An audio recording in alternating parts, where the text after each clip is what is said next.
I have more than 10 years of experience in reading books, so here are the books I have rated 5 stars on Goodreads, Part 3. The Kite Runner by Khalid Hosseini. Second book is Persepolis, The Story of a Childhood by Marianne Satrapi. On third, I have Tess of the D'Urbervilles by Thomas Hardy. This book ripped my heart apart, threw it on the floor and stomped on it again. And I will go back for it. This was that good. This book was beautiful. Then I have Gone with the Wind by Margaret Mitchell. This is one of those books which has made me the bitch I am today. Forever grateful to this book. Then I have Rich Dad Poor Dad. It goes into the basics of investments and how you can plan your finances. And I have Miss Peregrine's Home for Peculiar Children, Part 1. Then I have Jay, which is an illustrated retelling of the Mahabharat by Devdutt Patnaik. Wake by Amanda Hawking. I don't even remember which book this is, yet I have rated it 5 stars. The Song of Achilles by Madeline Miller. This book is quite popular on the internet and for good reason. It's beautiful. The Fault in Our Stars by John Green.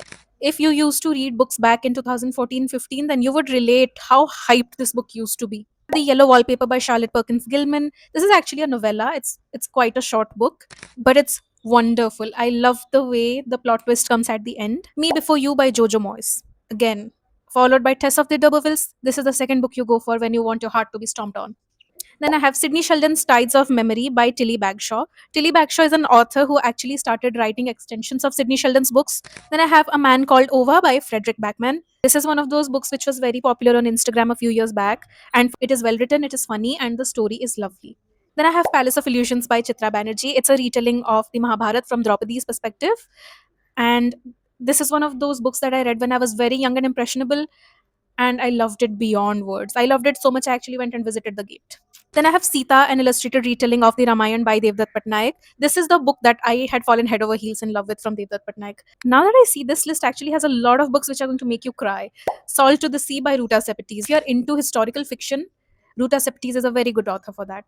Then I have The Nightingale by Kristen Hanna. It kind of follows a similar time frame. It's set in World War II.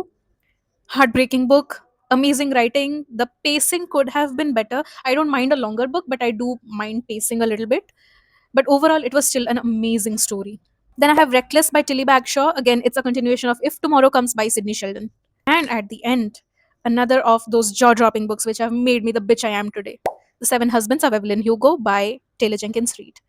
If you're into morally grey characters who would do anything to get what they want, Evelyn Hugo is your girl. So this was all for today.